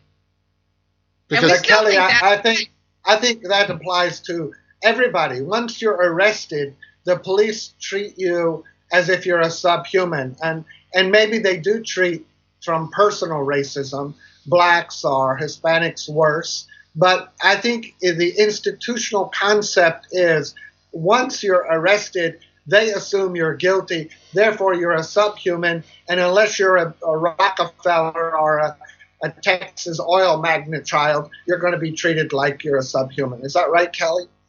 Were you treated any better than blacks? I believe so. Yeah, I believe so. But I also think, and this is something that we've been discussing. This has been a highlight of my discussions for quite some time now. What I believe what we're experiencing now, quite honestly, is, there are some strong people coming to the front to fight this oppression. And these police departments don't like that. These people in authority, they don't like it. So their authority, they're going to wave around even more out of resentment. I had a conversation not too long ago in a panel where someone made the comment, they were ecstatic that we had got cameras on a police department. And I looked at that person. I said, why are you excited? Don't you understand that there's going to be repercussion because now they have these cameras? They're going to come back even more pissed off. They're going to resent people now because they're on camera. And now they're going to be out to prove to everyone, we can have these cameras, but we're still going to get away with what we want to.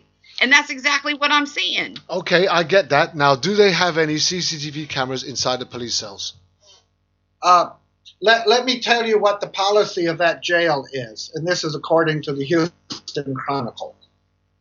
It says, the Houston Chronicle has learned the jail has been cited for violations of minimum jail standards Thursday by the Texas Commission on Jail Standards. The violations cited were: 1, observation of inmates. Standards require inmates to be observed face to face at least every 60 minutes around the clock. And 2, staff training, including how to handle inmates who are mentally disabled, disturbed, or suicidal. At this time, we have reason to believe that the Waller County is in violation of these standards. So when was that? When was that? Okay, when was that report commissioned, David? When was that report released? Commission on this was repleted July 17 at 11:01 p.m. So last night at your time in London, about 5 a.m. 4 a.m. Okay. 4 a.m. today in London. Okay, so at 4 o'clock this morning, that's when that report was released. Yeah. So they had to release that because someone else had posted it earlier yesterday. Someone had to release the information because there's enough people digging into this and releasing information that they finally had to step up and say, hey, you know what? We messed up. So we need to investigate. So can I ask you another question then? Is CCTV cameras in a police cell not normal standard? I don't think in a police jail, because they're not convicted criminals yet, and therefore they're entitled to a certain amount of privacy unless they're deemed to be on 24-hour watch. Because here in the UK, these things were introduced because of the amount of alleged suicides by arrested individuals who were in the custody of police officers, and the injuries that some of them were receiving, some of the beatings that were being reported, and some of the unlawful killings that were also being reported by inmates who were in police custody. And so now you have CCTV as standard equipment on every police cell, so that A, the inmate can be monitored, and B, any police conduct can be monitored. So it safeguards the police, and it also safeguards the well-being of the individual. Surely this is something that should be implemented at the very first instance on every police cell across the country. Well, I have here a report that the FBI and Texas Rangers are investigating, and that Elton Mathis, the district attorney of Waller County, Texas, where she died, said there are no cameras in the Bland cell. That's the cell in which she was found dead. But, he said, Mathis, that videos from the hallways do not show anyone visiting her cell. It appears she had used a trash bag. It appears she had used a trash bag to hang herself from a partition in the ceiling, which was used to give inmates privacy. That video, along with dash cam video, has been turned over to the FBI. Now, of course, the sad thing is this sheriff said, we have no evidence to believe that those violations contributed in any way to her death. That man should be fired on the spot for saying that.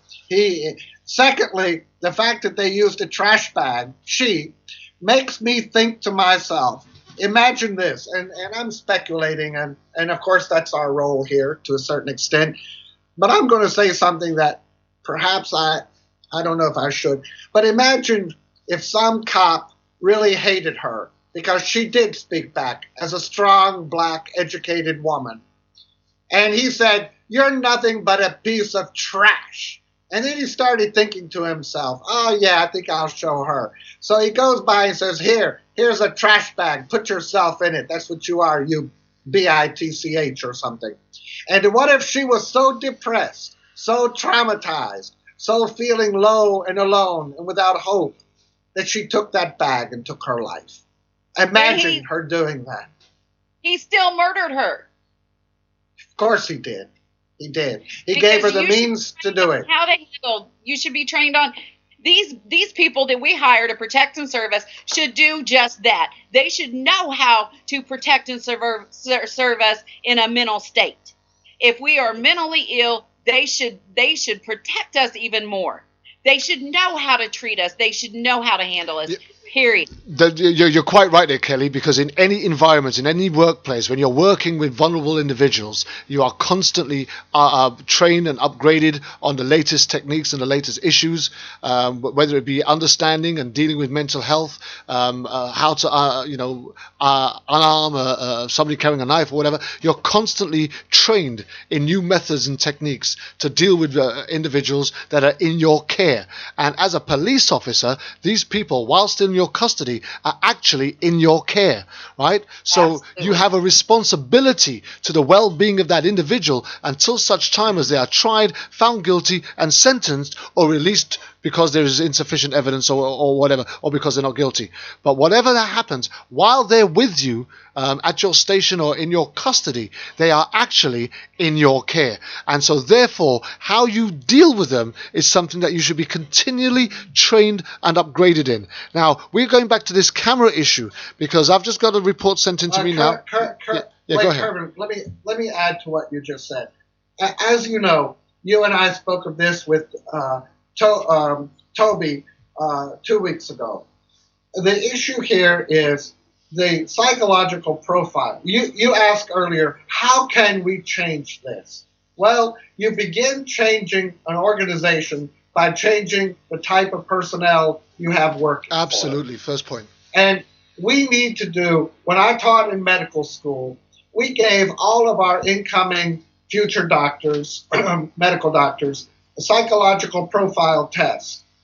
And from that, we could determine, to a large extent, whether somebody is going to be a surgeon, which requires very little personal interaction because the person is under anesthesia most of the time, or a general physician, or a pediatrician, or a gynecologist. The people are driven toward, there are some men who would never want to look at a woman. There are other men who would like to examine a woman. There are men who are not interested in children. There are other men or women who love to work with children. Now, we need to reconsider the way we choose police officers. At the moment, we choose people who are highly driven, testosterone, macho, former military, sports people, physically strong, working out. In fact, they have the same profile as many of the prisoners who they guard. It's ironic, isn't it? So what we need to do is perhaps choose our police officers from a psychological profile of people who are interested in the Peace Corps, in nursing, in helping elderly people, in the organizations where the psychological profile is to serve people and not to rule people, to choose beta personalities and not alpha personalities. And if you did this, you would find, since England has, the United Kingdom has incorporated a policy of social workers responding to a lot of domestic crime and 9/11 calls, 40% of the police brutality has gone down. In America, if you have a man and a woman fighting, the man slaps the woman, she calls 911. Why send a policeman? Send a couple of social workers who then can call up police backup if they need it. And I think you would see that when the man said to the social worker, F you, get out of my home, he would know how to handle it far more than the policeman who would knock him in the head, cause him a concussion, put handcuffs on him, and put him in prison.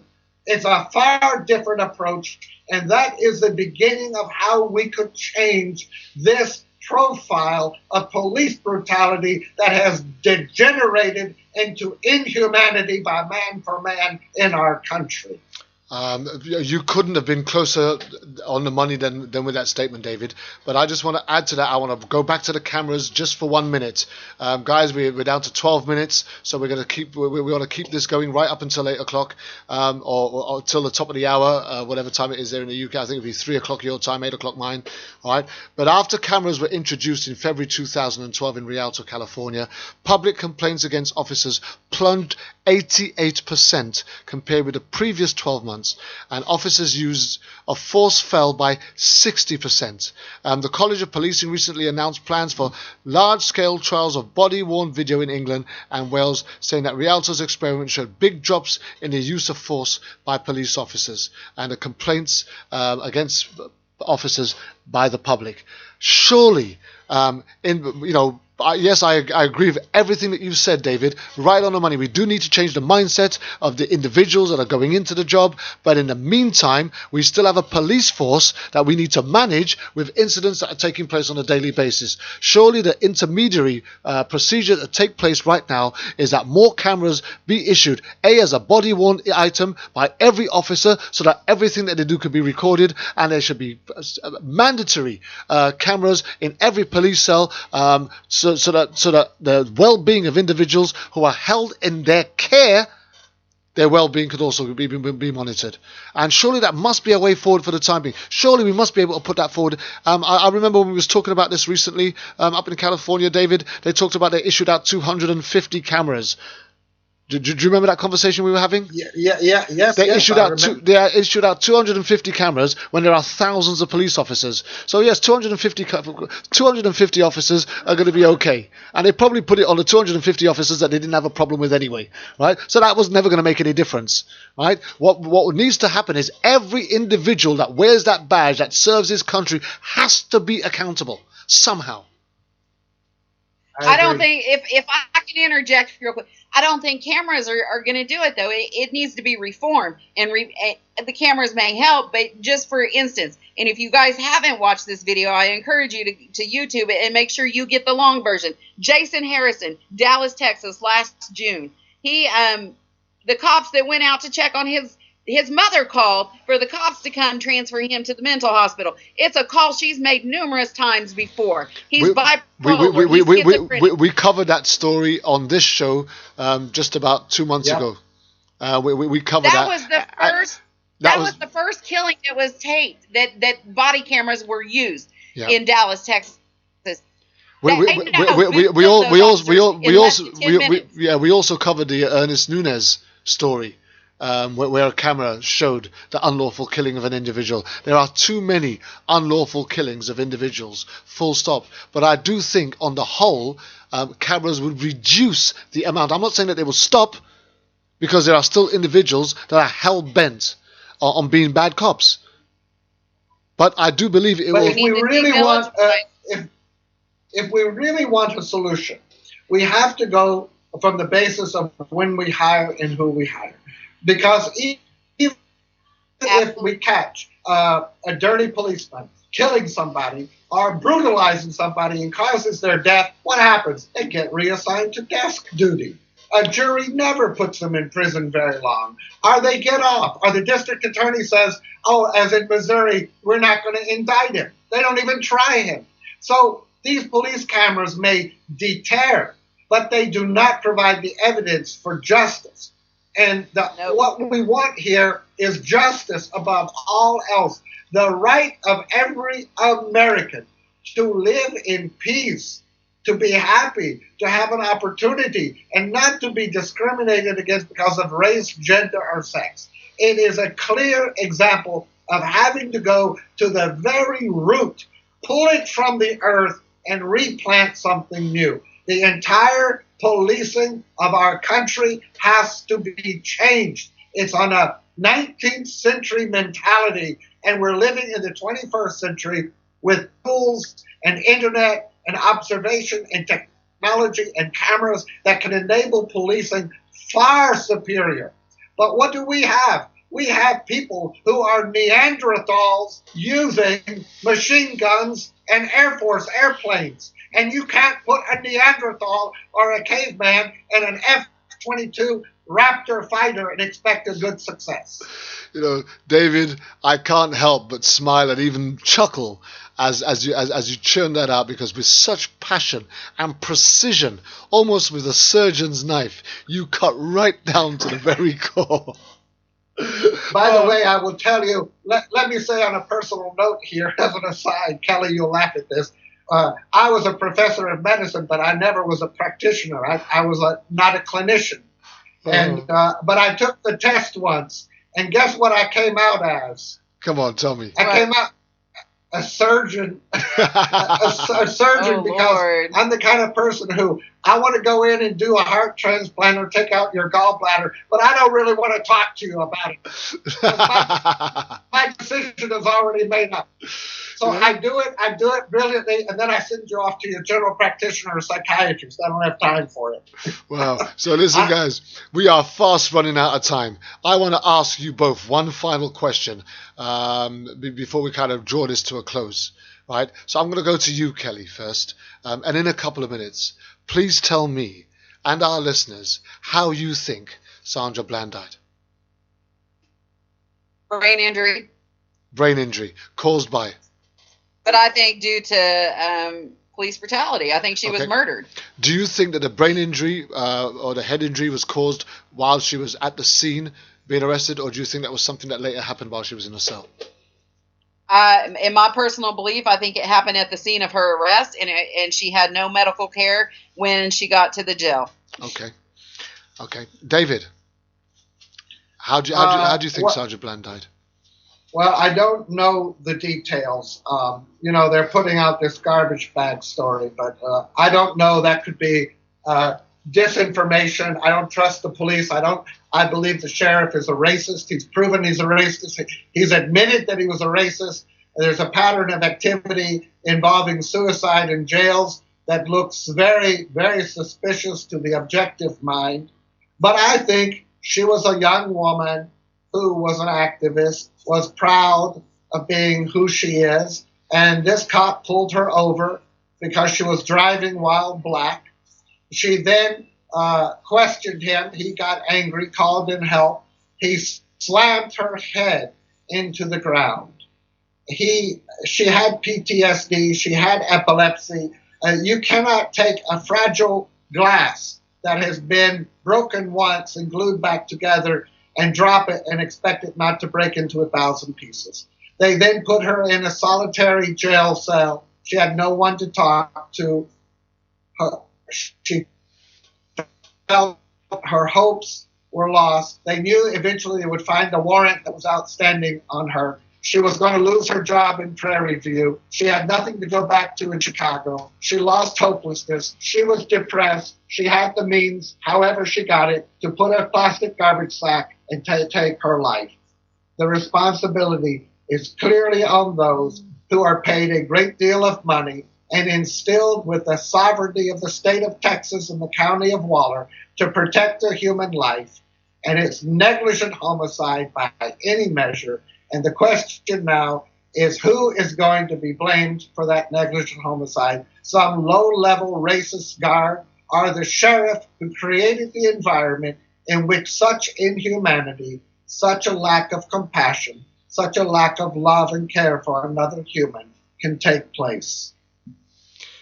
Couldn't be better said. Our producer says that she hanged herself is the new they reached for their gun. And it's a sad it's a sad indictment that we have black men and women who are being unlawfully killed by people wearing the badge that's supposed to be serving their country, by the very people that are paid and employed to serve and protect, the very people that they should be confident to call on in times of trouble, are the very people that they're running scared from. And I just, my heart goes out to not just her family, but to every family that's sitting there with unanswered questions about how their loved ones died, whilst either in police custody or being arrested by an officer of the law, who is employed to serve and protect.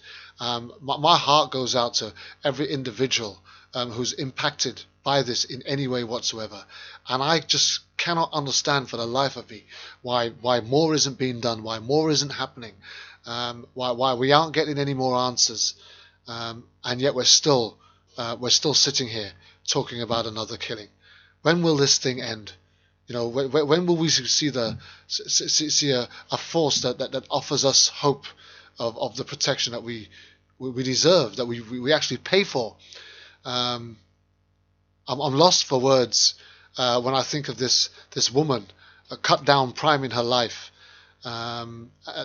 just about to go into a new chapter of her life, and that new chapter was promising, and she'll never get to see that or taste that, and I'm struggling to find words to compensate her family for the loss of such a wonderful, remarkable individual who was acting on behalf of others who had a lesser voice to speak. Now, before we have to get off here, I did want to bring up something real quick that you guys might want to keep your eyes open. I got word last night, and I verified it. There's been a 28-year-old detainee in St. Louis that died upon making bail. Wow. Yesterday. And are we aware of what the circumstances are on that? Was he? They claim no foul play, Right. but it is under investigation now. Wow. Well, listen, it's been an absolute pleasure having you both on here tonight. Unfortunately, we're going to have to cut it down. We're down. I've got another presenter waiting to come on any second now. But yeah, it's been a great 2 hours, and I'm quite sure that we're going to revisit this subject. And we'd look forward to having you again if you'd come and join us, Kelly. Absolutely. And David, as always, a tremendous host, tremendous friend, tremendous co-host, and with surgical precision, do you get it on the money every time?